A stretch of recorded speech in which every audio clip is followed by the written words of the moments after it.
My never I say ma PENDREAM TV. PENDREAM TV there, I see them yopo. And thank you very much for inviting me to this Humanity Summit. I'd like to begin with a story. And let's call it a tale of two cities. Accra is the capital of Ghana, which used to be a British colony. Lomé is the capital of Togo, which used to be a French colony. It takes approximately 3.5 to 4 hours to drive by road from one city to the other.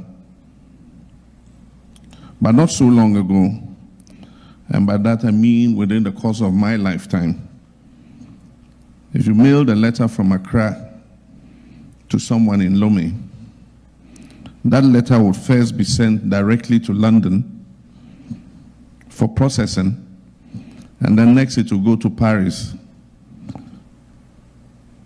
where it will be processed further, and then it will be forwarded to Lomé and finally delivered to the recipient of the letter. The same thing used to be true of telephone calls. If you made a telephone call, it was routed the same way.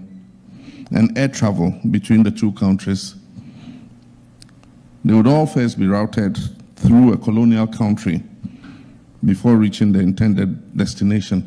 That was the norm, the standard, the way things were done. I've been asked to speak to you this morning about creating a new paradigm of trade between the global north and the global south. What would that look like? What would it entail? And how would it be implemented? Let me just point out very quickly that the labels global north and global south are actually misnomers, because Australia, which is considered part of the global north, is pretty far in the south. And the majority of Asia, that is considered part of the global south, well, they are east, really. So these labels aren't actually indications of the cardinal points. They are illusory, simply a nice, inoffensive way to identify nations that are considered developed and therefore hold power, and those that are not. This is something that should not be overlooked or forgotten. I'll speak on it more in a short while. For the purpose of this address, I'll concentrate primarily on the continent of Africa, which contains 54 out of the 78 nations. I began with that story, the tale of two cities, because even though on its surface it has nothing to do with trade, at its core it brings into sharp focus many of the impositions, the limitations, and forced dependencies that were created by the scramble for Africa. It is impossible to create a new paradigm without first understanding, and it's impossible to understand the current paradigm without a full comprehension of the foundation upon which it was built. A foundation that was reliant upon the acquisition and maintenance of complete power. It is common knowledge that within the individual colonized territories, a divide and conquer strategy was executed. But what we often don't consider is that the same strategy, whether intentional or merely consequential, was set in motion on the continent as a whole. There were various colonial powers in many places and at different times, drawing artificial borders that had no consideration for any of the pre-existing social structures or alliances. Take Ghana and Togo, for example. They have in common several ethnic groups because the traditional terrain of those people was split by the border that was drawn between the two countries. And depending on which side of the divide they were on, those groups, languages, their cultures, and customs were shaped in drastically different ways. Togo was colonized first by the Germans and later by the French. Ghana was colonized by the British. Oh, and the Portuguese, enterprising navigators and explorers,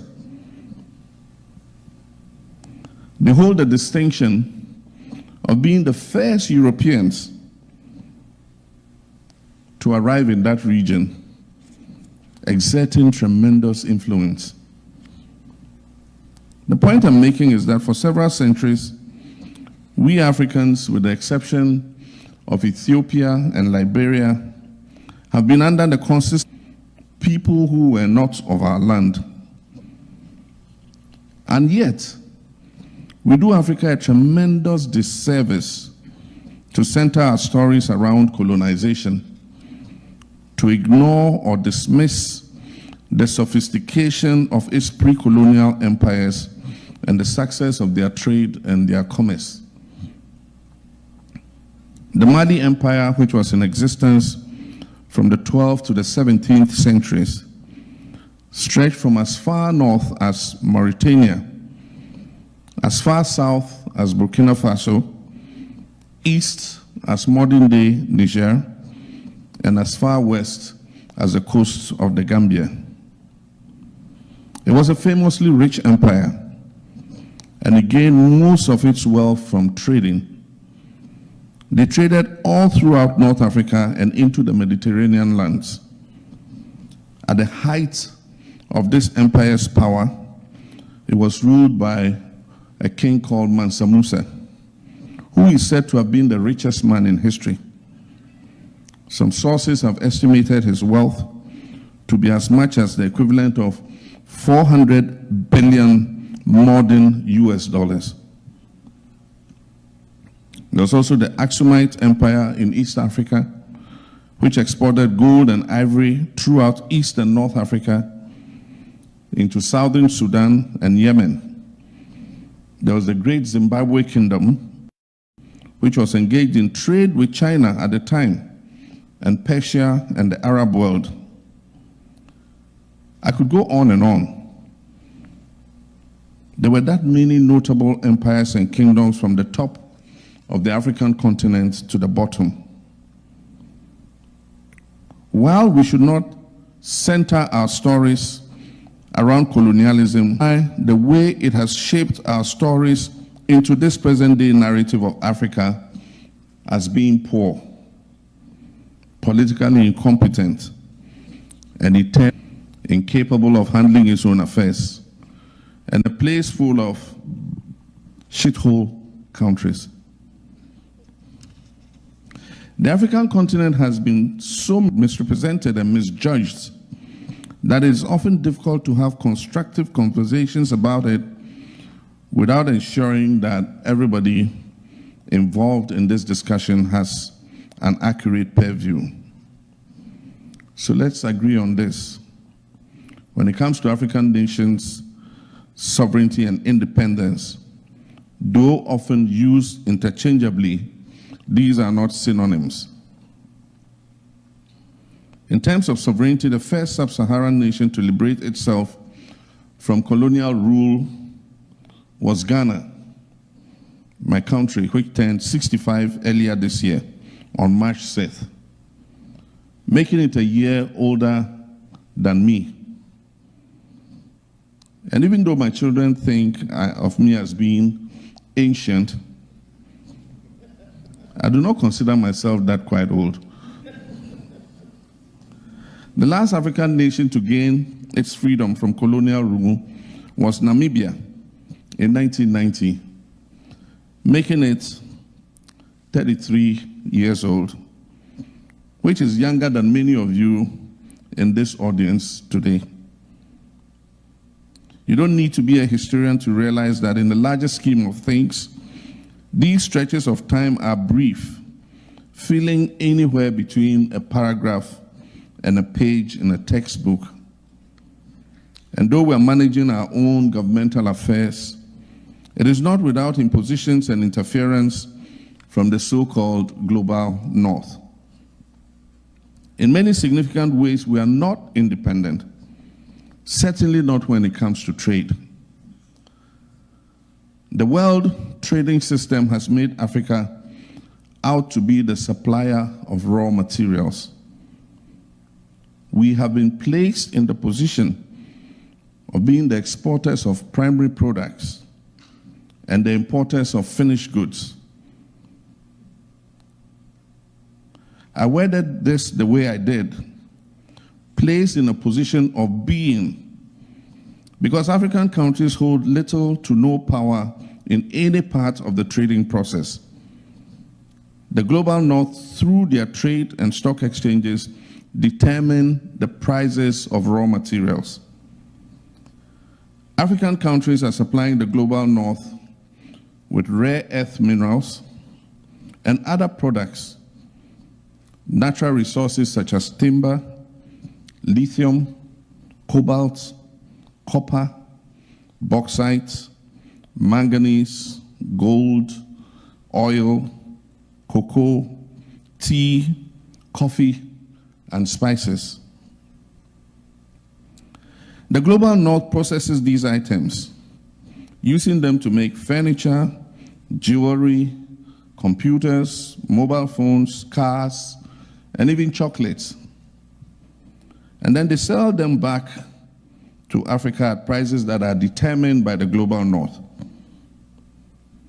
The global north also owns the shipping lines, and the global north controls the trade channels, and the routes are between the north and south, and not within Africa. Let's return to the issue of development and power.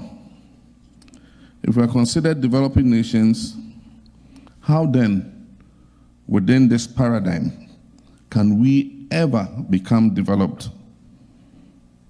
Or is it that we are actually, as the late Pan-Africanist historian Dr. Walter Rodney posited, being woefully underdeveloped within this paradigm?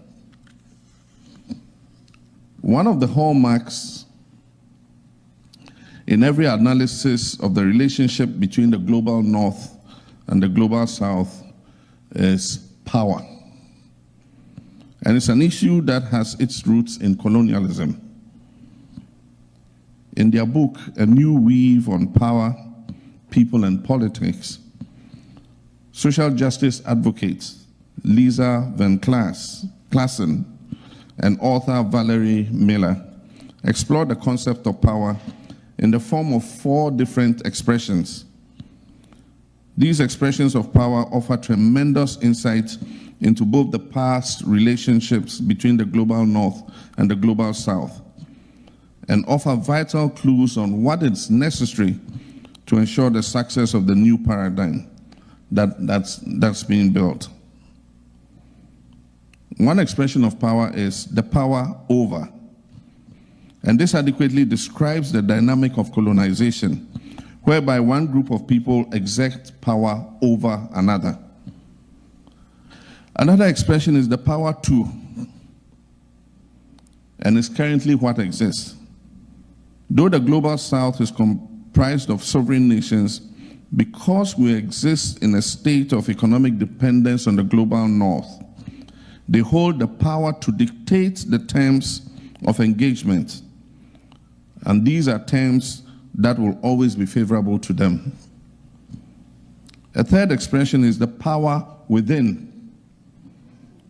And this is one that African nations are already in the midst of forging. The protocols of the African Continental Free Trade Area have been ratified by the overwhelming majority of African countries. This common sense instrument for removing trade barriers between African countries is expected to boost trade amongst African countries themselves, from a paltry 11% to about 50% in the next few decades. Switzerland is known for chocolate, but does Switzerland actually grow cocoa? Imagine Ghana and Cote d'Ivoire, the largest exporters of cocoa in the world, actually being able to widely export their own brands of chocolate. English breakfast tea is a popular breakfast beverage all over the world. I'm sure some of you had tea this morning.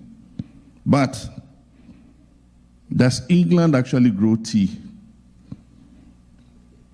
Imagine if Kenya, one of the largest exporters of both tea and coffee, were able to export their own local brands of tea and coffee widely throughout the world.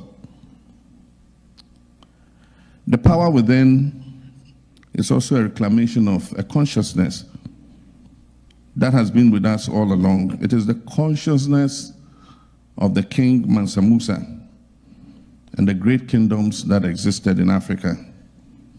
It's a consciousness of a courageous woman, Nana Yaa Santua, and those who fought in the war she led, those involved in the Chimurenga as well as the Mau Mau resistance of Kenya.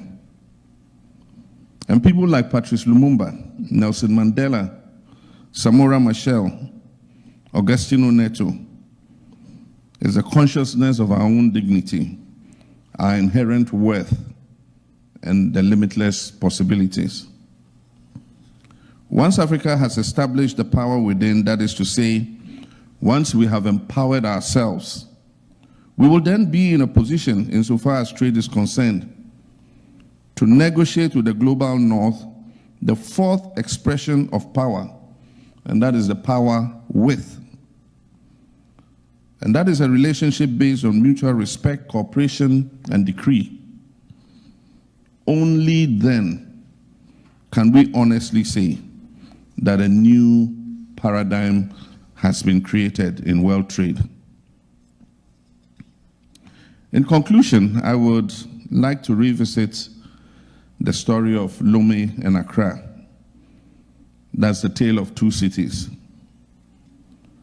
Though it was once, not so long ago, the norm to route mail, phone calls, and travel from one African country to another through Europe, that is no longer the case. At least not with mail and phone calls. We still have some way to go with air travel, but we're getting there. Contrary to the constant barrage of pessimistic news and negative commentary about the African continent, a lot of progress has been made, and it will continue to be made.